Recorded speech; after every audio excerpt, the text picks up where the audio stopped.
Hello मेरे test guardians, मुझे उम्मीद है आप सब खैरियत से होंगे। आज आप लोगों के लिए अवेयरनेस सीरीज़ में से एक और टॉपिक चूज़ किया गया है जिसका नाम है कोविड-19 या कोरोना वायरस, जो कि आजकल हर ज़ुबान पर आम है और बहुत से लोग इसकी एग्जिस्टेंस पर यकीन रखते हैं और तबाकुन बीमारी से बचना चाहते हैं। मैं कोशिश करूँगी कि बहुत ही आसान अल्फाज में आप तक कोरोना वायरस की इब्तदाई अलामात, जो कि वो दिन ब दिन किस तरह अपनी अलामात बदलता है, इससे बचाव के तरीके और घर पर आप इसका इलाज किस तरह कर सकते हैं, उसके बारे में कुछ आगाही दे सकूं। अगर आप इसे शुरू से ही कंट्रोल करेंगे तो ऐन मुमकिन है कि आपको अस्पताल जाने की नौबत ही ना आए और आप इससे बच सकें। सो बिना टाइम ज़ाया किए हम डे बाय डे अलामात की तरफ चलते हैं। बराए मेहरबानी ये बात जहन में रखें कि ये वीडियो सोशल अवेयरनेस के लिए बनाई जा रही है और इसमें शामिल मवाद अक्सर पेशेंट्स की पेशेंट हिस्ट्री और काबिल डॉक्टर्स के साथ मशवरे के बाद शामिल किया गया है। अलबत्ता ज़रूरी नहीं है कि हर मरीज़ में इसकी अलामात इस तरह हों, क्योंकि इसका इन्हिसार आपकी इम्यूनिटी या क़ुव्वत मुदाफ़त पर है और शायद कुछ लोगों में अलामात सिर्फ आखिरी स्टेज पर ज़ाहिर हों। अगर आप इन अलामात में से कोई ज़ाहिर होती देखें या बीमार महसूस करें तो अपने करीबी मौलिद से रब्ता करें ताकि वह तशख़ीस के बाद बर वक्त इलाज कर सके। शुक्रिया। पहले और दूसरे दिन की अलामात आमतौर पर सर्दी ज़ुकाम जैसी ही होती हैं, जिसे इब्तदाई अलामात कहा जाता है, जिसमें हल्का गले का दर्द शामिल है और इसमें बुखार या थकावट शामिल नहीं होती और मरीज़ अपनी रोज़मर्रा की खुराक को खाने पीने के काबिल होता है। डे 3 तीसरे दिन मरीज़ अपने गले में हल्का दर्द महसूस करना शुरू कर देता है और इसके जिस्म का दर्जा हरारत तकरीबन 36.5 तक पहुंच जाता है। मज़ीद अलामात में नौज़िया, वॉमिटिंग और माइल्ड डायरिया वगैरह शामिल होता है। डे 4 चौथे दिन अलामात मज़ीद सीरियस हो जाती हैं और थकावट या जोड़ों में दर्द, गले में मज़ीद दर्द शामिल हो जाती है। इसके अलावा जिस्म का दर्जा हरारत भी 37 डिग्री सेंटीग्रेड तक पहुंच जाता है। डे 5 या 6 पाँचवें और छठे दिन में बुखार होना शुरू हो जाता है और पेशेंट के जिस्म का दर्जा हरारत 37.5 डिग्री तक पहुंच जाता है, जिसमें सर्दी या जिस्म का कांपना और खुश्क खांसी शामिल है।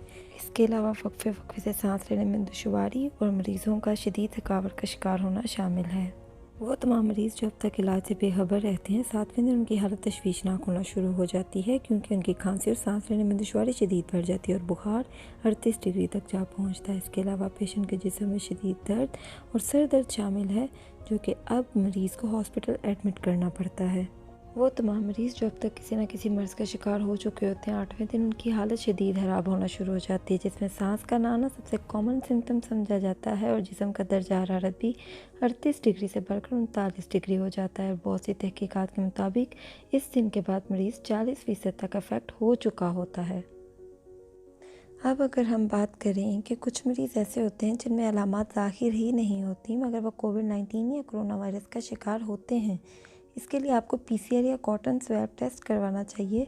कुछ मरीज़ों में ऊपर बताई गई अलामात के अलावा भी कुछ अलामात ज़ाहिर होती हैं, जैसे कि टेस्ट का फ़ील ना होना, यानी कुछ लोगों में खाने का जायका या तो बदल जाता है या उनको खाने का जायका और स्मेल महसूस ही नहीं होती।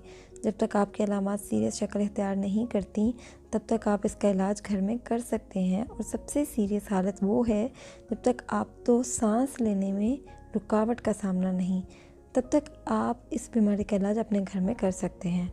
फ़र्ज़ करें कि आपका कोविड-19 टेस्ट पॉजिटिव है मगर आपको अलामात या तो बहुत कम हैं या नहीं है, तो सबसे पहला काम आप क्या करेंगे कि ख़ुद को घर में बंद करेंगे, यानी कि आउटडोर एक्टिविटीज़ को कुछ अरसे के लिए मुनक़ता करके ख़ुद को क्वारंटीन कर लेंगे।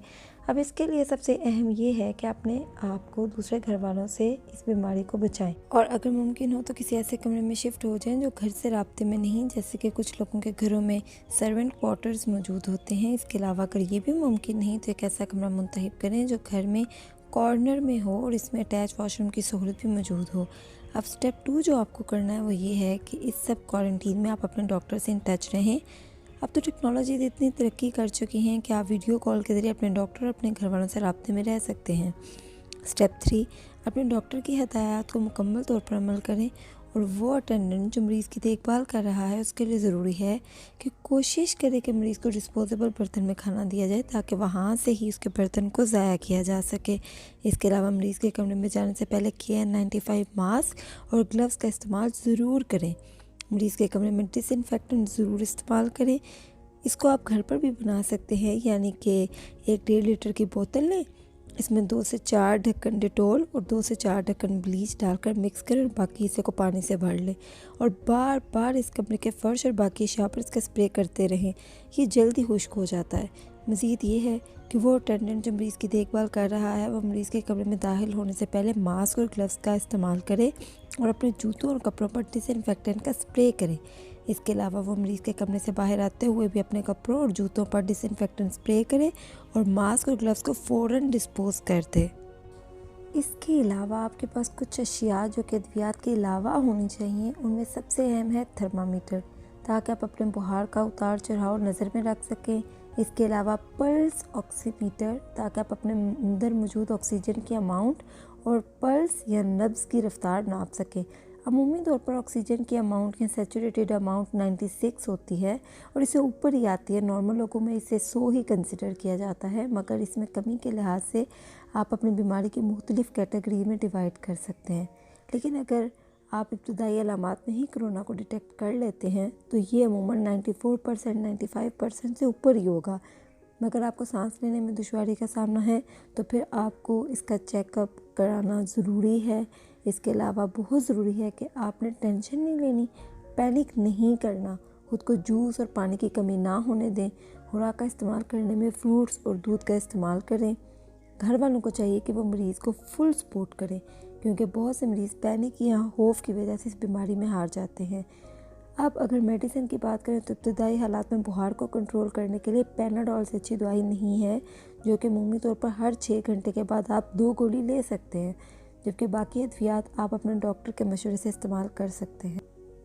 अब वो लोग जो बुज़ुर्ग हैं या उनको दिल का मसला है या दमे की बीमारी है या कोई भी और सीरियस मसला है जैसे कि डायबिटीज़ या शुगर की बीमारी है, तो आपको घर में इलाज का रिस्क नहीं लेना चाहिए और हॉस्पिटलाइज हो जाना चाहिए।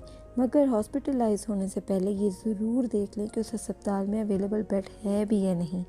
इसके अलावा प्लाज्मा ट्रांसफ्यूजन वगैरह या ऑक्सीजन सेचुरेशन, ये सब वो मराहिल हैं जो आपकी बीमारी के मुताबिक डॉक्टर रिकमेंड कर सकता है, मगर इब्तदाई हालात में डायग्नोसिस हो जाने पर आप घर में अपनी देखभाल ऊपर बताए गए तरीके से कर सकते हैं।